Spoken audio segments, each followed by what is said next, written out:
Good morning, everyone. This is Kathy Mason from MasonWorks Marketing here on Conscious Business Zone with my friend Yves Nager. Hi, Yves. How are Hi, Katie. I'm good. I'm glad to be here with you you? again. Yes. Well, you are very far away. I mean, we usually talk when you're in Hawaii, but right now, Right? where are you? I'm currently in South Korea, Wow.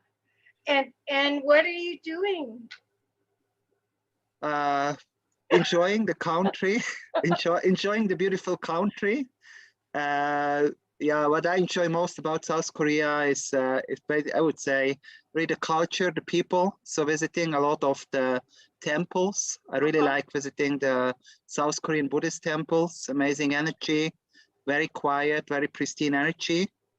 So Wonderful. that's nice for going internal, and in the external world, I'm really enjoying a lot of great food here in South Korea. I always, And I your always wife. say it's not yes, and I always say it's not enough belly for all the amazing food, and of course enjoying.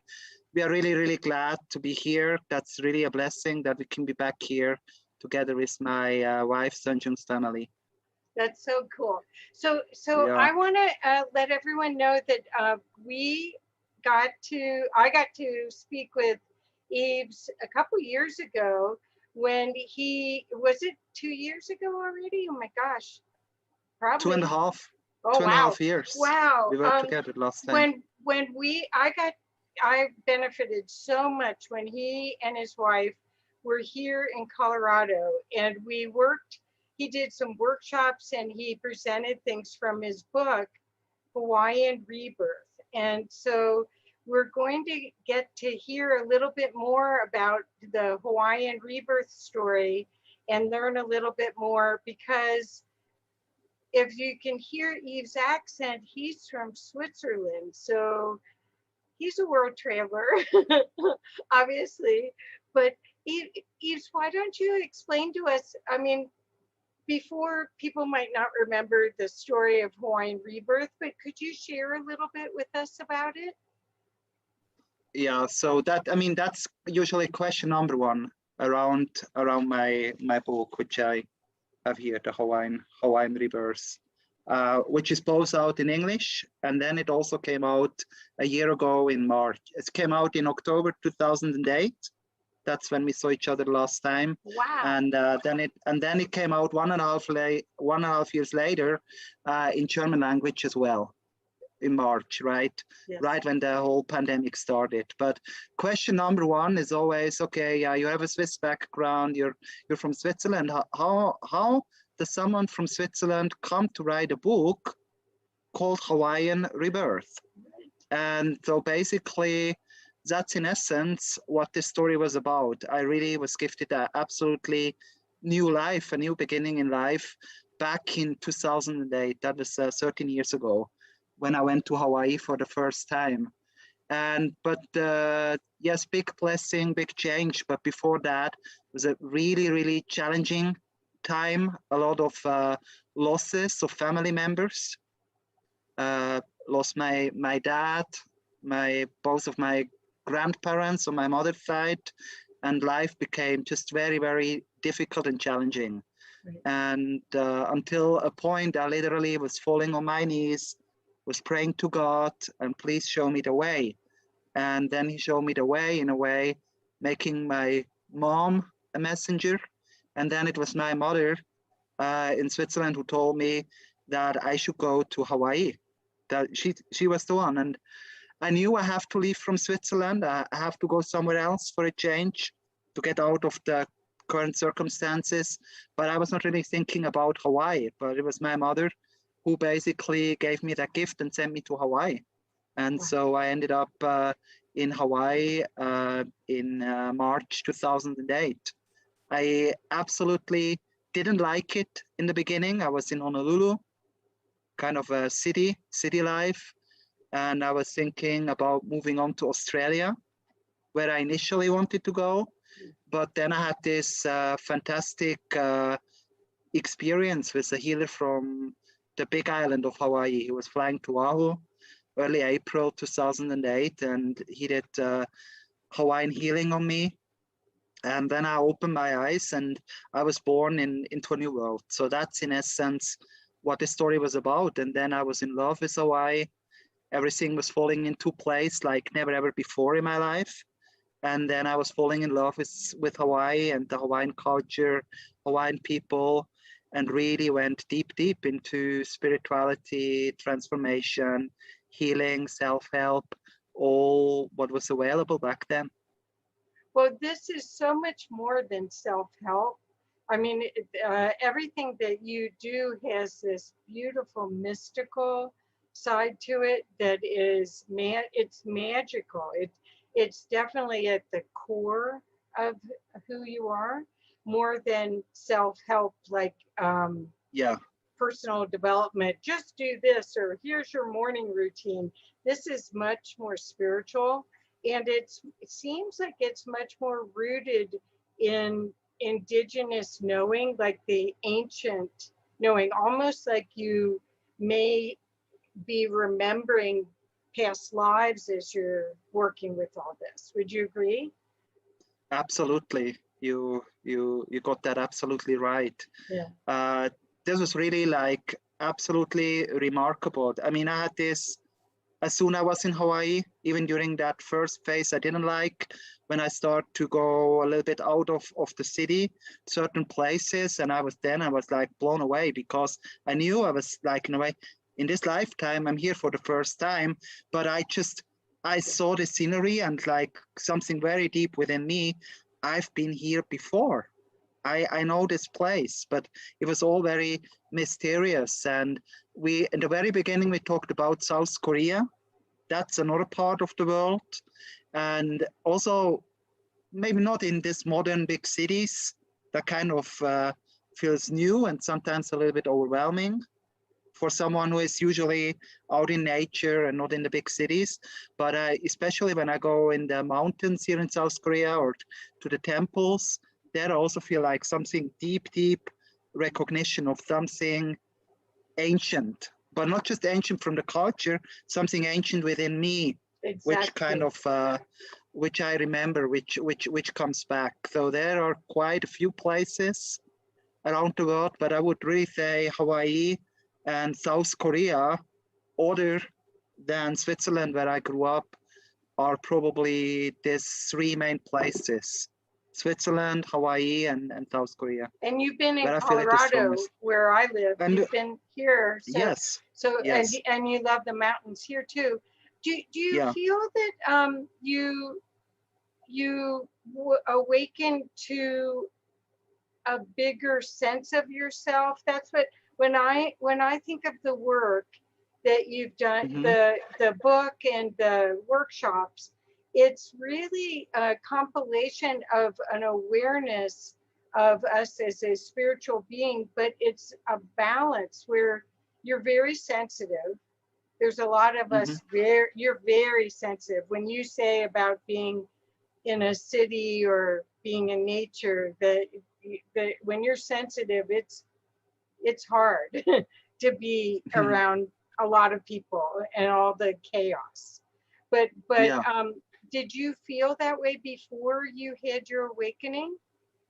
Yes. I mean, basically, yeah, in the core of, there is a certain thing, I was like in the core of my being, and I always point here, Yeah, yeah. somewhere, probably the seat of the soul. And there was something like essence within me. I already, as far back as I remember as a little boy, and it felt always awkward. And I thought as I will grow older, that would change. Right. But it actually, it has never changed, no matter if it was a little boy getting older, if it was a teenager, a young adult, but it was very confusing at that time. And it started to make sense once I had this initial awakening, rebirthing experience in Hawaii. Then I started to really realize what this is all about. In a way, my essence, the core of my being. And before that, it always more felt like a certain burden in my life. Right. I kind of didn't like to be like this. I didn't like to be this sensitive, to be vulnerable in this world. Of course, many times you hear, especially as a man, Men need to be strong. Right, especially in All Switzerland. these belief systems. Right, right. And generally, I think in the Western cultures, and the way you should be stronger, don't be so sensitive, don't be so emotional, all of that. So don't, and then realize, and then of course you try to fit in, you try to be different. Yes. But you cannot deny the essence of who you are. Well, and if you do, what it ultimately does, it leads you to illness, to depression, to burnout experiences, which I experienced tremendously along my path.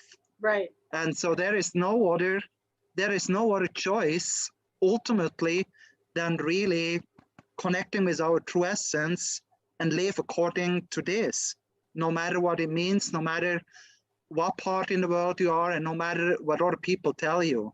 You need to ultimately find your own truth and live accordingly to that. And I think that's one portion of why we are here, to discover who we are, and then to start to share our gifts and talents for us, first of all, for us, and then for the people we meet in our lives.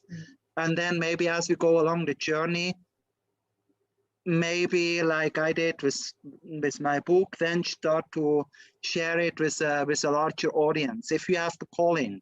However, writing a book, going public, doing the workshops and all these offerings, especially when you're a sensitive person and kind of you like to be a little bit more for yourself. I would say I'm a very introvert person in the core of my being. Then you come into a new form of living. It's being more extrovert, more sharing, being more around people. And that can be sometimes challenging, because as soon as you become public, yes, you have, I would say, majority of the people who get to know me, who get to know about my works, I appreciate it.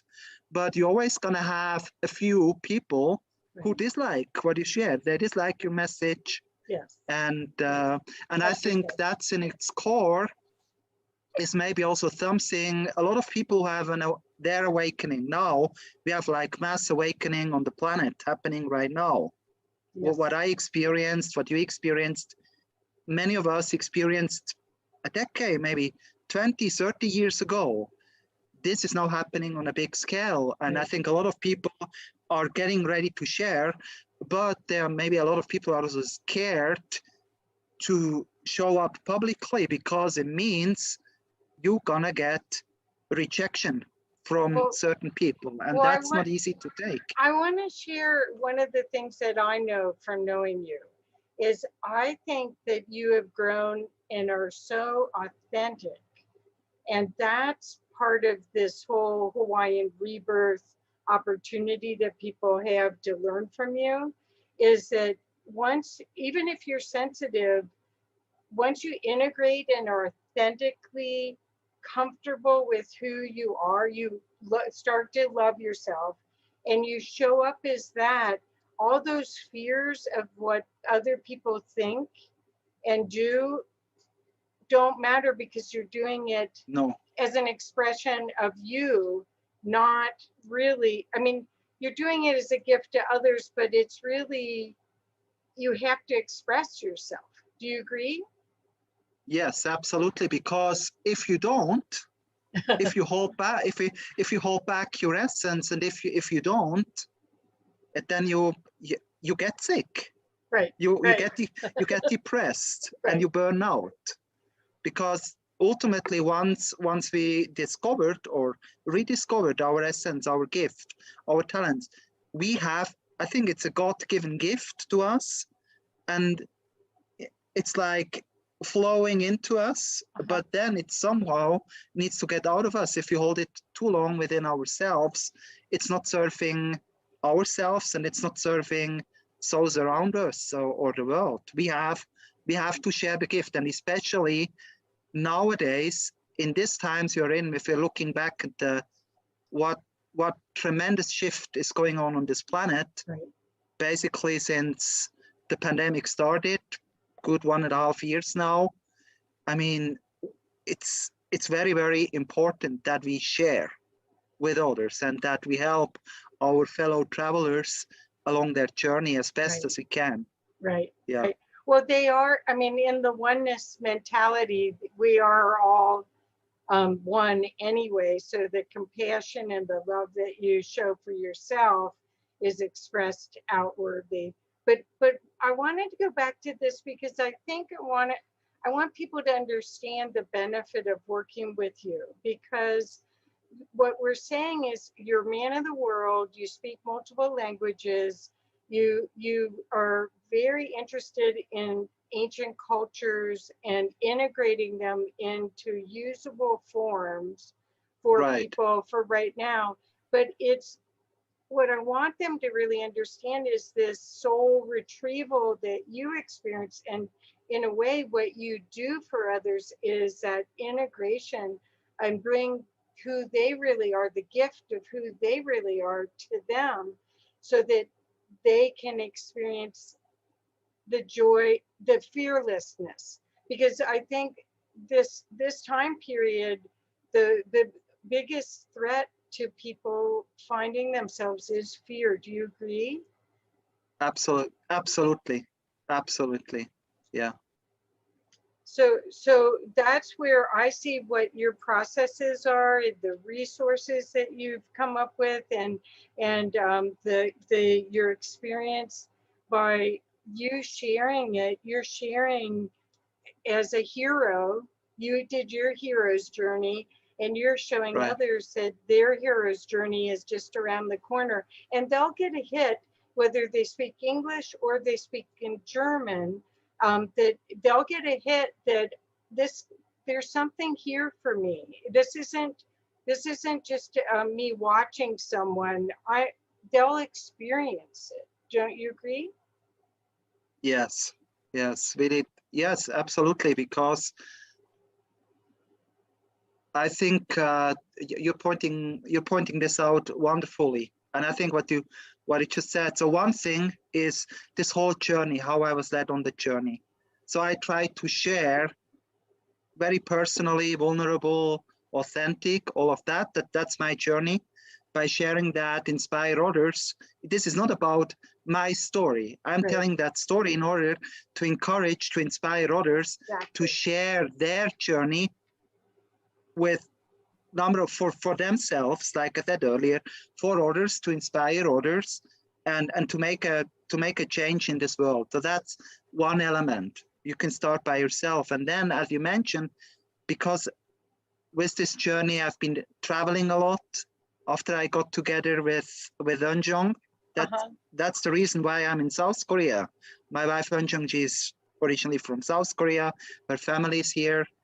And so we have been traveling a lot. We've been to 40 countries, and when it was still easy to travel, and we really like when sometimes very quick, and we sometimes wondered why are we going so quick? We just could stay longer. But now we kind of realize, if you're looking back, we did it as long as it was possible to travel this way, which is way more difficult nowadays. But what I want to say here, what we actively were seeking out the whole time, we didn't travel like the majority of people.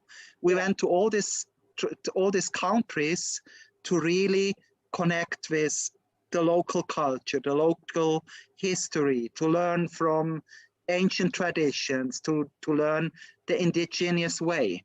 And wherever we were in the world, many places in Europe, many places in the US, in India, in Asia, and all of that became like big influence. And there are certain core teaching, a certain core wisdom you learn by traveling this way.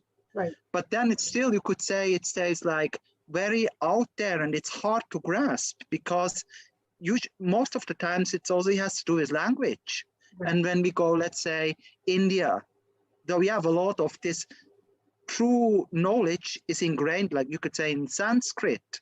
Or here, if in South Korea, if you go to the South Korean temples, these monks, they don't speak English. So how do you learn from them? It's I would say a big one is just, you go there, it's by feeling, it's feeling Right. the vibration, soaking in the vibration. That's with closed eyes, but if you open your eyes, it's through observation. Very precisely study when they're performing their rituals in the temples. There's a very precise movements, very precise way how they perform the rituals. And so it's observing, it's absorbing these energies. And I think that's one of the Hawaiian ways is also you observe and basically you shut the mouth. So first it's you ask questions later. So you don't go and interrupt the ritual. Let's say you go to India in a temple and then you ask the whoever is performing there, why are you doing this? Or I'm not interrupting the Korean monk in the process. Right, if there right. is a chance afterwards, then I can start to ask deepening questions. So that's how I learned basically over the past decade. Probably most from the Hawaiian culture because I visited there the most. I've been living there now for the majority of the past 5 years. Yeah. And then once all of this came together, then I think there is a certain calling for me to start to make it practical for Right. people. Right. And yes, I mentioned the self-help, the coaching, the self-help field, transformation, and then, kind of make it accessible for people, by, I would say, distilling the essence into certain steps. So here are certain questions you can ask yourself. Here are certain steps you can follow. So I think that's the methodology a lot of people are doing in transformation, self-development, life coaching in this area. But all of that is based basically on these ancient traditions. And so I try to make it accessible to people who don't have the chance or didn't have the chance to travel as much to these places as Eunjung and I were blessed to do. Well, you embodied the spiritual teachings. That's the difference than somebody just reading a book and then saying they gave me a checkoff sheet. I do this, and this. But what you've done is you embodied it, and then you're an expert at explaining it or helping others and feel it, because knowledge, it really isn't about your brain, it's about your heart. And this whole time period is connecting this one and the one in the Dantian, Right. and being fully embodied with your soul in this body. It's soul body fusion. But what I like about what you've done really truly is I feel that it is so much more rich and usable because of the way you've embodied it, because you're not coming from ego. This isn't like a teacher, a professor saying, like if you took Qigong classes, the master would tell you this is it and you have to follow it exactly. That isn't how you work with people. You help them really make this journey from here to here and experience it. Don't you agree? Absolutely. Yeah, and I say, I was at this point, okay, certain strategies, certain steps where people can get started. So yes, it's giving some sort of advice, but the way I try to transform the message or the methods I use or the tools or the practices, it's ultimately, these are certain guide points along their journey. This is the direction you can go. These are certain checkpoints you should pass as you go along the journey. But ultimately, the way I guide people is that they come up, I'm not saying, oh, I figured everything out. No, it's like I figured out certain things, but ultimately it's asking the people the questions that they find their own answers. Yes. That they found their own, that it's always based on getting in touch with their essence, that they are walking this path in their very unique way. Because yes, I can say I walked that path, I went down a certain route, but there are so many in a way who are, you mentioned professor, or so many, or I mastered this thing and now I figured it out, and now these are the 5 steps, I've done these 5 steps, and now you need to do exactly the five steps exactly in the same way I did. From my point of view, this is not really gonna work, because if I exactly follow that methodology exactly in this precise way, someone is teaching me who I am becoming, I'm in a way becoming a copy of that person who is teaching me instead of becoming myself. Exactly. And we all have to do it in a very unique, individual way. Although I would say the road to go there are certain checkpoints or certain crossroads where we can go in a particular way, but yet it's still highly individual. Well, yeah. Well, I think what I've seen is that you do meet the person wherever they are and help them, and it is a journey from here to your heart, and that's why I was saying it's an embodiment, or it's a personal relationship with yourself that may have been missing. There may have just been one concept that you have, one viewpoint that you have of your life that needs to be adjusted so that you can live a bigger life or happier life, or I think in a lot of cases fearlessness. Again, I'm going to keep bringing that up because that seems to be that what everyone needs, and the idea of co-creating with the universe at a high level. You guys say not only has Yves done this beautiful book and these workshops, but he also, when he was in Colorado, he was doing these fantastic maps of the mountains, and he was but I mean, that, how many people in the world could do that? And so, I mean, and you weren't afraid to go up in the mountains and try to figure out where to draw all that. I mean, anyway, I don't want to go off topic, but I think one of the things your gift is, you can help other people map out their life, or map the distance from here to here for someone else, not just the mountains. Yes. Yeah. Yes. So we can, but you know, when I've just briefly, as you opened that, I'm very passionate about this map. So I just briefly, I don't want to talk about the process, how I do these maps, but when we go out, when you go for a hike out in nature, in an area a little bit more remote, in order that you don't get lost, you need to have some sort of whatever map is provided, whatever is out there. I mean, there are better resources nowadays than several years ago.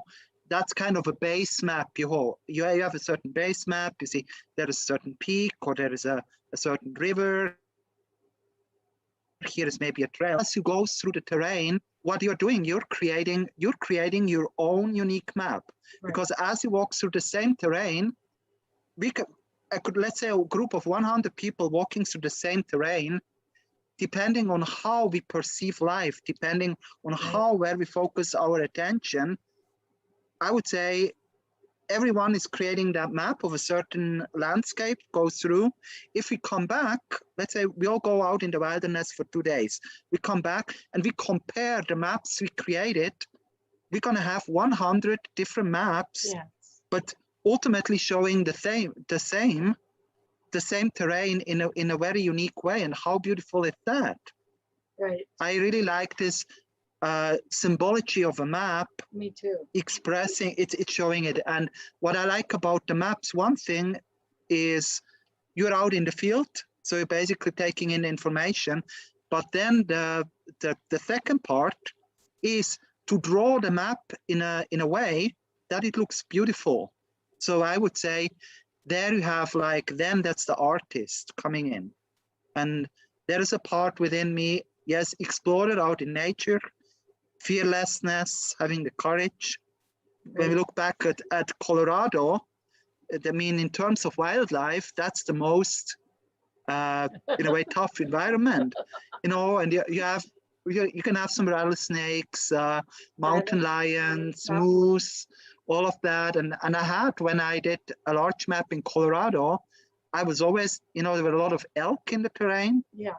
We were most of the time okay with each other, but I always heard about this, you know, the moose are the most dangerous. You need to really watch. And I was out there for 40 days in the wilderness, 40. And I had an encounter with a moose on my second last day, very close. And then, once you have the encounter, you just need to run as quick as possible away and dodge and hide, because there is no way by screaming and making yourself big, you're gonna win that battle. So, but I think when we bring it back away from me to people watching us, the show, yes, you go out, of course you need to prepare. If you go on a quest, on a journey, you need to prepare, get the information, get the map, what are potential risks, what are potential obstacles, and you can always learn from others who went to that terrain or who went down the path before. And this can be, I can be one of these persons, there can be many other persons, there can be books, many resources. Nowadays, you find so much information in the internet. It's basically limitless. But once then it's about, as I said before, it's creating your own map, it's writing your own book, it's writing your own life story. And once you have that, then it becomes an art to create it in such a way that it looks beautiful to you, and then in a way that it becomes beautiful to present to those people who are walking this path with you as well. That's beautiful. Yes, I encourage people to read your book and to learn how they could grow and experience themselves as a divine being, and see what their gifts are. But let's go back to your book for a second, because I know you wanted to explain aloha to us, if you could. Would you mind explaining it to us? Yes, aloha. Aloha. Question to you, what does aloha mean to you, Katie? Well, okay, so usually it means hello or goodbye, but it's a very happy sound. I'm sure that there's a much better, mahalo, aloha. I don't know. Yes. I only know a few words. I've been there several times, but I don't know the language. Yeah, and so one thing I like to do when I do a workshop or a seminar around Hawaii or aloha, that kind of one of the first things, go around the group, what does mean aloha to you?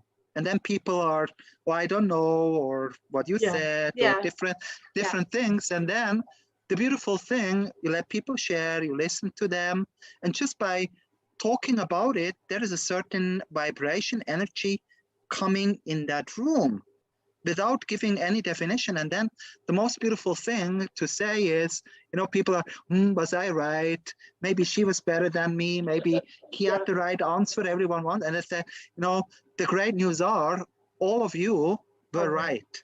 Oh, you know, all of you were right. So that's basically whatever your definition is of aloha, you can basically not really go wrong. But of course, there is like some sort of official definition of the meaning of aloha. And I, of course, would like to mention it here. Okay. But before I go into more depth, there is a really beautiful description of a Hawaiian wisdom keeper. I went on a vision quest. It's a decade ago, July 2011. I traveled over all the Hawaiian Islands. within 3 weeks. Wow. And of course, very, very proactively seeking out all the sacred sites, the Hawaiian temples, they're called heiau, going to all these places to meditate, to do the rituals, the ceremonies, but also really to seek out this local teachers, you know, who are teaching this aloha, where I can learn from. And I met them in form of human beings, in form of animals, in forms of spirit guides. And this, I met the one I want to talk briefly about now, was in human form. At that time, he was in his early 70s, the island of Molokai, which is referred as the friendly island. Every island has a nickname, Molokai, and Molokai has a population of about 7,000 people, and it's the island which is the least developed for tourism, right. Which means it's we to read the true Hawaiian spirit probably find it the most on the island of Molokai. I don't know how it is nowadays. I think a lot hasn't changed during that time, and so I was guided, synchronicity, following the heart, all of that, and I'm meeting this Hawaiian wisdom keeper in the Halawa Valley of the island of Molokai. That's at the east. And his name is Pilipo Solatorio. And so he's in this valley, and how we were led together, all of that, I'm not sharing it here. Who is interested, how we met, it's in the book, okay. But I asked him how. We had a beautiful conversation, connected, we were together for 5-6 hours that day. And then I asked him, of course, a few questions throughout the conversation. And how would you describe the essence of aloha? The essence, from your point of view, from your experience of being in the spirit of aloha, of teaching it to other people basically for a lifetime. And he said something very beautiful. That's for me the most beautiful definition. And you want to hear it? Yes, please. Okay. It's sharing, and listen to every word, and also listen, you, Katie, and everyone listening to this call or watching it, notice how you feel in your body when you hear these words. Okay. I speak it slowly. Sharing the happiness of the breath of life. Or sharing the gift of happiness, of the happiness of the breath of life. That's what he told me. And it's and for me it was very profound to hear that. And that's for me the definition, the shortest definition I like to tell to people. Beautiful. Yeah. Beautiful. So, but now let's look a little bit deeper. Okay. What's ingrained in the aloha, and just to front load that, so to speak, is each letter in the word aloha has a certain meaning. The A, L, H, and A. And in order to get this really correct here, 100%, I'm still, I would like to read it from the book. And so I read it here. In this description, I read that a revered keeper of the secrets of Hawaii, her name was Auntie Pilahipaki. She became one of my heroes. She passed away, but I really hope we will meet each other in the afterlife one day. I would like to meet Auntie Pilahipaki for sure. So she tasked several of her students to be prepared, that was a long time ago, for the future when the world would be in collapse. I think this time is pretty much here. It's collapsing and something new is emerging. She spoke of the time when Hawaii would have the remedy to save the world. That's what she said. And the remedy was, what was the remedy, Katie? Aloha. Aloha. And it was at the Governor's Conference in 1970, she introduced modern Hawaii to a deeper understanding of aloha. And here we go, Okay. what it is. A, it's the first A is, I do my best to pronounce it as best as I can in the Hawaiian language. Akahai. Akahai. This means kindness or grace to be expressed with tenderness. That's the A. L, lokahi, meaning unity, unbroken, to be expressed with harmony. O, olu, olu, meaning agreeable, gentle, to be expressed with pleasantness. H, ha, aha, a, meaning humility, empty, to be expressed with modesty. And the second A in aloha, aho nui, meaning patience, waiting for the moment, to be expressed with perseverance. So that's what's within aloha. And Wow. isn't that beautiful? It's amazing. It's amazing. Yeah. It's like when people say namaste, and it's the same kind of feeling, the depth of it. Yes. Yeah. Beautiful. Yes. And so for me to go a little bit deeper with a yes, I basically, even that, now you know a little bit more, but we hardly, in a way you could say, now we start to get a little bit, because yeah, now we know Akai and how, what I like in essence, that's what we heard. It's a certain quality, a certain value, a certain philosophy behind it. So there are a lot of philosophies, but and way to live, but what it gives a very precise direction. How do we express? Remember, there's a certain quality to be expressed with, and so we have a certain deeper understanding a little bit. Yes. But and so of course who express it the most beautifully is when you go to Hawaii and when you have the chance to spend some time with a local Hawaiian cultural practitioner, which I'm not. I didn't grow up in that culture. Right. I wouldn't say I can teach about Hawaiian culture. Never. I can learn. I consider myself as a lifelong student of the Hawaiian culture and share it with readers, with people who are listening to me speaking the best I can.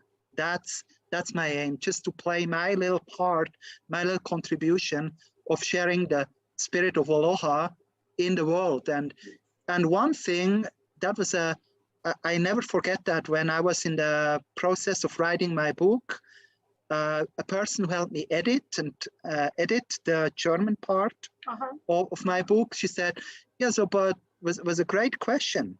It was a really, really deep question, a great one.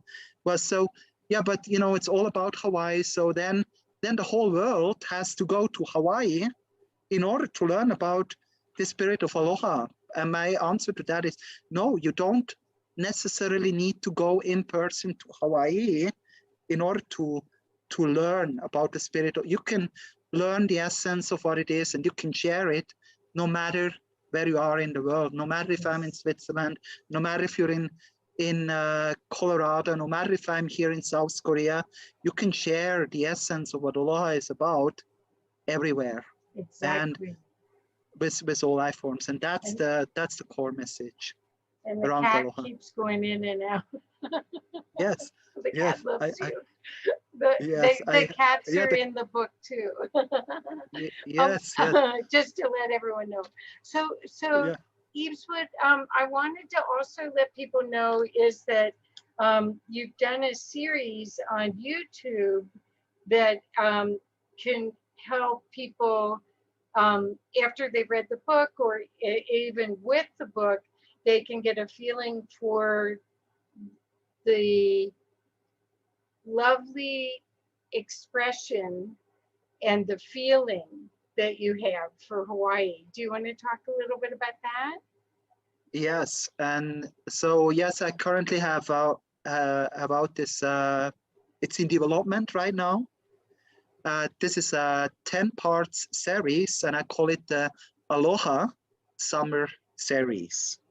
So now, how did this series come to be? So we returned back home to Hawaii early this year, and then I really went. As soon as I was back, I really started to go deeper and deeper into the question. I did a lot of research. What was around the question? What does it mean to be Hawaiian? So, and there I wrote on a really. This is the longest piece I've ever wrote. There's a really, really long new chapter, additional section to the already existing book, and I went really deep into that. Really Hawaiian culture, Hawaiian history, covered all of that. But then, okay, I learned a lot. What does it mean? Readers learn more about Hawaii. I think people who read this, what does it mean Hawaiian, to be Hawaiian, when they go visit Hawaii, I think they are more conscious and aware and mindful. Right. They have a different perspective. The way they go take, but also to bring, to give back to the Hawaiian culture, very, very important, not just to take away. And then I thought okay, now I'm kind of done. And then whenever you think you're done, you realize there is more. And then I came to the point, no, I really want to go deeper around this spirit of aloha and just go deeper on everything I just mentioned out of this definition of what's contained in the aloha.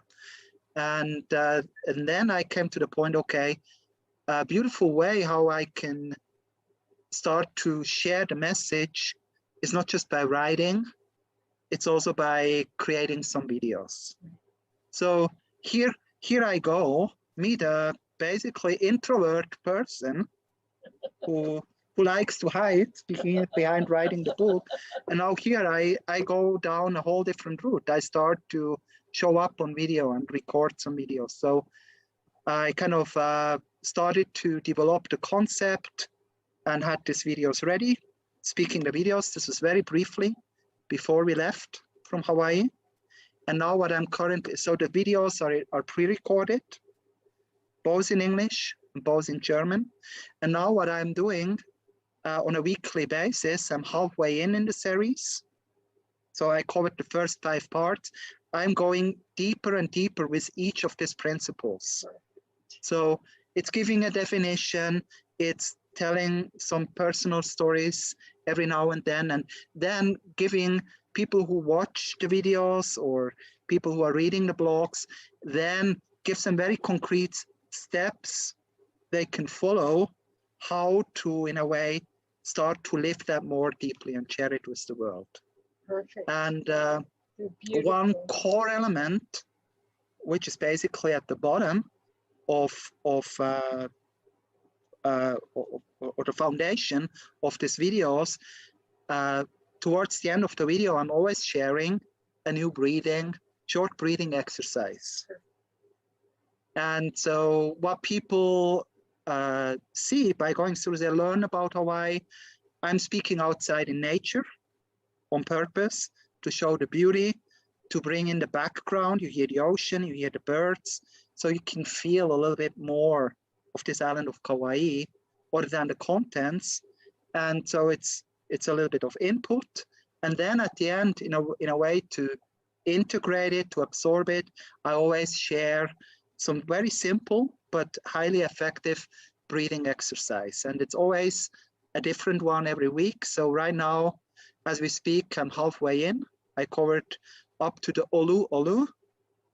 And now we go deeper and deeper as we go along. And I do it in a very interactive way.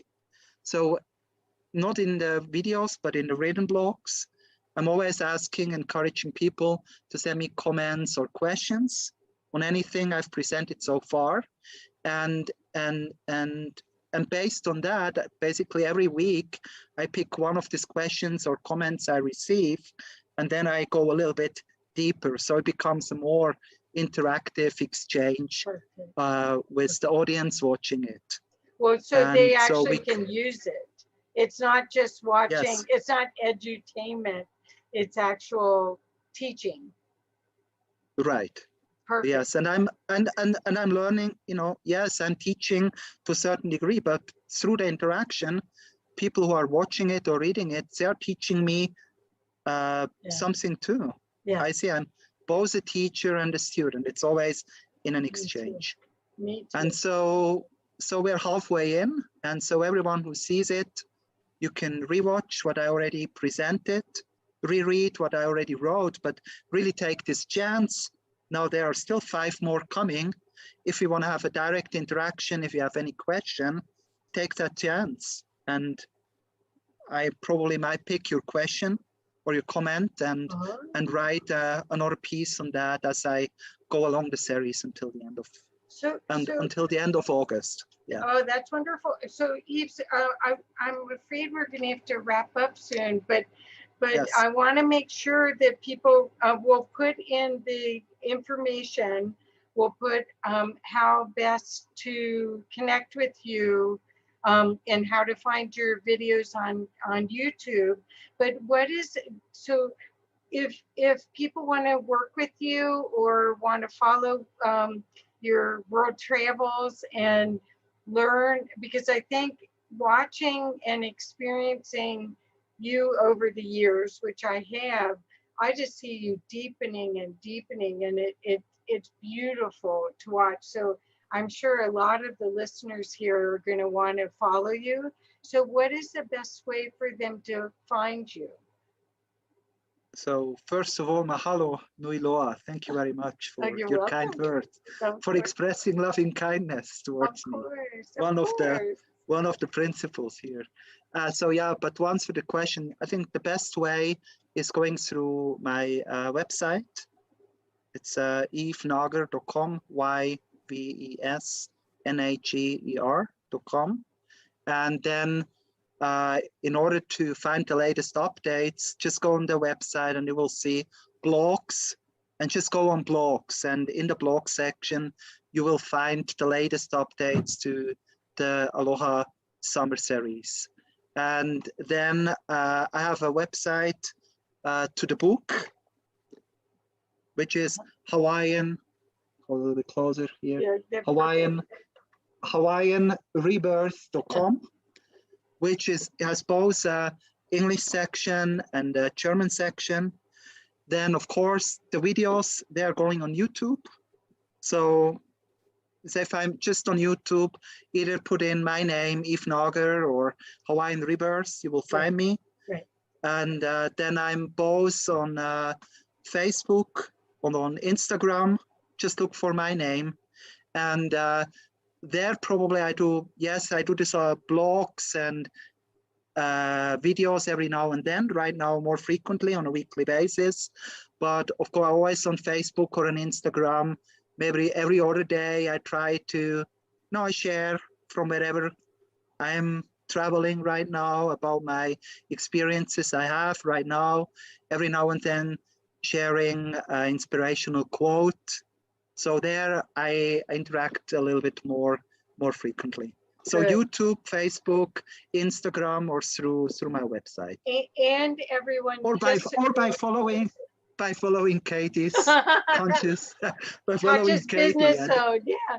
Conscious business zone. Yeah. But I want to make sure everyone sees that this knowledge that Yves is sharing is available in German and in English.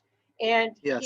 he is really bringing this whole world ideas, all of these ancient practices, he's making them usable for us today. And that, I believe, is a big part of our new journey to back to wholeness and to harmony. And so Yves his journey and he's been so generous with sharing all his knowledge and his experience so that it can help all of us. I really want to thank you for that. And I can't wait to see what you do next. next?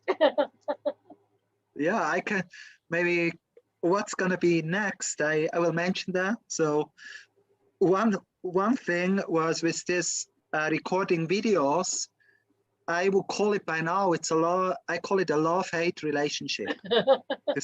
I'm still very uncomfortable, and these videos are far from being perfect. But I think by still keep doing it, by putting myself out there, one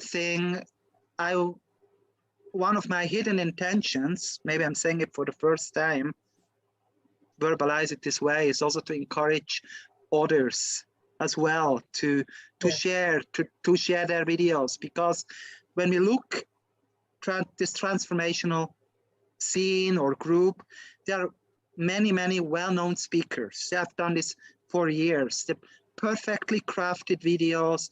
They are masters of presenting. I'm far away from that, but don't let, you see them and like, oh my God, I'm never gonna be able to speak like him or her. Yeah, right. I'm never gonna be there.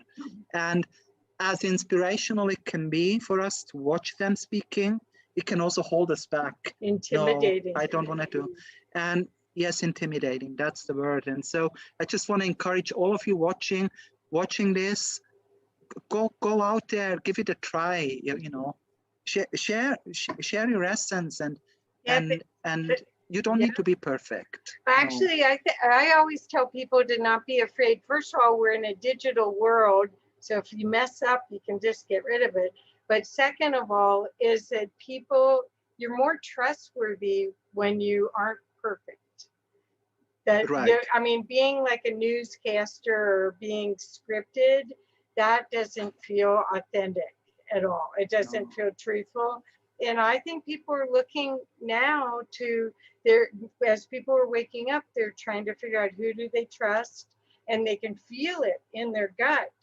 They can feel it in their body that, ooh, that doesn't feel right anymore. So I think I just want everyone to take advantage of all the generosity of what Yves has offered for you, and to really spend some time on his YouTube channel or on his blog and start to listen to this, because I think deep down it's going to be such a gift for everyone. So with that, thank you, Katie. Thank you.